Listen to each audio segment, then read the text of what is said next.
ಇನ್ನು ಅನೈತಿಕ ಸಂಬಂಧವನ್ನು ಹೊಂದಿದ್ದಾರೆ ಅನ್ನುವ ಆರೋಪದ ಹಿನ್ನೆಲೆಯಲ್ಲಿ ಮಠಕ್ಕೆ ನುಗ್ಗಿ ಸ್ವಾಮೀಜಿಗೆ ಹಿಗ್ಗಾಮುಗ್ಗಾ ಗೂಸಾ ಕೊಡಲಾಗಿದೆ, ಥಳಿಸಲಾಗಿದೆ. ಸಿನಿಮಾ ಸ್ಟೈಲ್ನಲ್ಲಿ ಕಿಡ್ನ್ಯಾಪ್ ಮಾಡಿರುವ ಮಹಿಳೆಯ ಸಂಬಂಧಿಕರು ಅನ್ನುವ ಆರೋಪ ಕೇಳಿಬರ್ತಾ ಇದೆ. ಚಿತ್ರದುರ್ಗದ ಮೊಳಕಾಲ್ಮೂರು ತಾಲೂಕಿನ ತಮ್ಮೇನಹಳ್ಳಿಯಲ್ಲಿ ಈ ಘಟನೆ ನಡೆದಿರುವಂಥದ್ದು. ತಮ್ಮೇನಹಳ್ಳಿಯ ಜಂಬಣ್ಣ ತಾತನ ಮಠದಲ್ಲಿ ಈಗಿರುವಂತಹ ಸ್ವಾಮೀಜಿ ಅಲ್ಲಿ ಏನಿದ್ದಾರೆ ವೆಂಕಟೇಶ್ ತಾತ ಅನ್ನುವ ಸ್ವಾಮೀಜಿ ಅವ್ರಿಗೆ ಹಿಗ್ಗಾಮುಗ್ಗಾ ಥಳಿಸಲಾಗಿದೆ. ಕಾರಣ ಏನು ಅಂದರೆ ಆಂಧ್ರದ ಮಹಿಳೆಯ ಜೊತೆಯಲ್ಲಿ ಅಕ್ರಮ ಸಂಬಂಧವನ್ನು ಅವರು ಹೊಂದಿದ್ದಾರೆ ಅನ್ನೋದು ಆರೋಪ. ಮಹಿಳೆಯ ಪುತ್ರಿ ಜೊತೆಯೂ ಕೂಡ ಅನುಚಿತವಾಗಿ ವರ್ತಿಸಿದ್ದಾರಂತೆ, ಇದು ಕೂಡ ಆರೋಪ. ಮಹಿಳೆಯ ಮಗಳನ್ನ ಪೂಜೆ ನೆಪದಲ್ಲಿ ವಿವಸ್ತ್ರಗೊಳಿಸಿದ್ದಾರೆ ಅನ್ನೋ ಆರೋಪ ಕೇಳಿಬಂದಿದೆ. ಕಳೆದ 15 ದಿನಗಳ ಹಿಂದೆ ನಡೆದಿರುವಂತಹ ಘಟನೆ ಇದು. ಆದರೆ ತಡವಾಗಿ ಬೆಳಕಿಗೆ ಬಂದಿದೆ. ಘಟನೆಯ ವಿಡಿಯೋಗಳು ಸದ್ಯ ಸಾಮಾಜಿಕ ಜಾಲತಾಣದಲ್ಲಿ ವೈರಲ್ ಆಗ್ತಾ ಇದ್ದಾವೆ.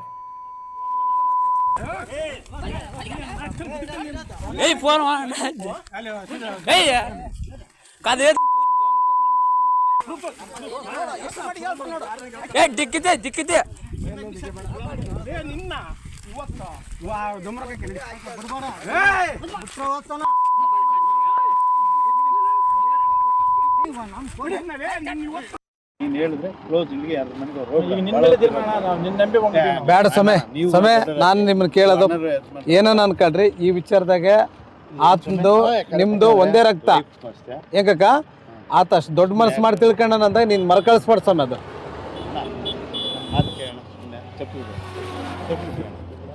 ಇಲ್ಲ ಇಲ್ಲ ನೋಡು ಬಿಡ ನನ್ನ ಮಾತು ಕೇಳ ಬಿಡೋಣ ಇಲ್ಲಿ ಬಿಡಪ್ಪ ಅದೆಲ್ಲ ಅಲ್ಲ ನನ್ನ ಮಾತು ಯಾಕಣ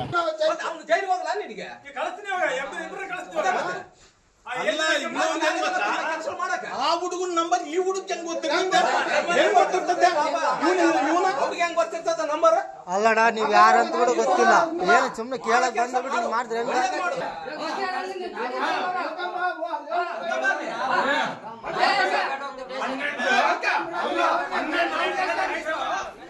ನಮ್ಮ ಪ್ರತಿನಿಧಿ ರಾಘವೇಂದ್ರ ಫೋನ್ ಸಂಪರ್ಕದಲ್ಲಿದ್ದಾರೆ. ರಾಘವೇಂದ್ರ, ಸ್ವಾಮೀಜಿ ವಿರುದ್ಧ ಆರೋಪ ಕೇಳಿಬಂದಿದೆ, ಇದ್ರ ಬಗ್ಗೆ ಏನಾರ ಕೇಸ್ ದಾಖಲಾಗಿದೆಯಾ? ಸ್ವಾಮೀಜಿ ಗೆಲ್ಲಿದ್ದಾರೆ? ನವೀನ್, ಏನು ಮೊಳಕಾಲ್ಮೂರು ತಾಲೂಕಿನ ತಮ್ಮೇನಹಳ್ಳಿ ಗ್ರಾಮದಲ್ಲಿ ಏನು ಈ ಸ್ವಾಮೀಜಿ ಜಂಬಣ್ಣ ತಾತನ ಮಠದಲ್ಲಿರ್ತಕ್ಕಂಥ ಸ್ವಾಮೀಜಿ ಅವರ ವೆಂಕಟೇಶ್ ತಾತ ಅನ್ನುವಂಥವರು ಆಂಧ್ರ ಪ್ರದೇಶದ ಮೂಲದ ಮಹಿಳೆಯೊಂದಿಗೆ ಒಂದು ಅನೈತಿಕ ಸಂಬಂಧವನ್ನ ಹೊಂದಿದ್ರು ಅಂತಕ್ಕಂಥ ವಿಚಾರ ಹಿನ್ನೆಲೆಯಲ್ಲಿ ಈ ರೀತಿ ಸ್ವಾಮೀಜಿಯವರನ್ನ ಕುಟುಂಬಸ್ಥರು ಮಠಕ್ಕೆ ನುಗ್ಗಿ ಏಕಾಏಕಿ ಹಲ್ಲೆ ಮಾಡಿ ಥಳಿಸಿ ಕರೆದೊಯ್ದಿರ್ತಕ್ಕಂತಹ ಸದ್ಯ ವಿಡಿಯೋ ಒಂದು ವೈರಲ್ ಆಗ್ತಾ ಇದ್ದಂತೆ ಈಗ ಸಾಕಷ್ಟು ಈ ಬಗ್ಗೆ ಚರ್ಚೆಗಳು ಶುರು ಆಗ್ತಾ ಇದ್ವು. ಏನಂದ್ರೆ ಸ್ವಾಮೀಜಿ ಕೂಡ ಈಗ ಏನು ಈ ಮಹಿಳೆಯೊಂದಿಗೆ ಅನೈತಿಕ ಸಂಬಂಧದಲ್ಲಿದ್ರು, ಜೊತೆಗೆ ಅವಳ ಮಗಳನ್ನ ಮಠಕ್ಕೆ ಕರೆಸಿ ಪೂಜೆಯ ನೆಪದಲ್ಲಿ ಮಹಿಳೆಯ ಮಗಳನ್ನು ಕೂಡ ವಿವಸ್ತ್ರಗೊಳಿಸಿ ಪೂಜೆಯ ನೆಪದಲ್ಲಿ ಒಂದು ದೌರ್ಜನ್ಯ ಎಸಗಿದ್ದಾರೆ ಅಂತಕ್ಕಂಥ ಆರೋಪದ ಹಿನ್ನೆಲೆಯಲ್ಲಿ ನಡೆದಿರ್ತಕ್ಕಂಥ ಈ ಘಟನೆಗೆ ಸಂಬಂಧಪಟ್ಟಂತೆ ಏನು ಈಗಾಗಲೇ ಸ್ವಾಮೀಜಿಯವರು ಮಠದಲ್ಲೂ ಕೂಡ ಪತ್ತೆ ಇಲ್ಲ, ಜೊತೆಗೆ ಮೊಳಕಾಲ್ಮೂರು ತಾಲೂಕಿನಲ್ಲಿ ಎಲ್ಲಿಯೂ ಕೂಡ ಕಾಣಿಸಿಕೊಂಡಿಲ್ಲ.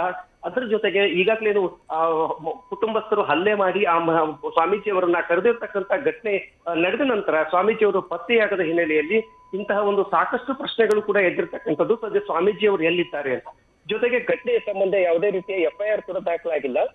ಹಾಗಾಗಿ ಸದ್ಯ ಸ್ವಾಮೀಜಿಯವರು ಎಲ್ಲಿದ್ದಾರೆ ಅಂತಕ್ಕಂಥ ಮಾಹಿತಿ ಕೂಡ ಸದ್ಯ ಲಭ್ಯವಾಗ್ತಿಲ್ಲ. Naveen, thank you Raghavendra.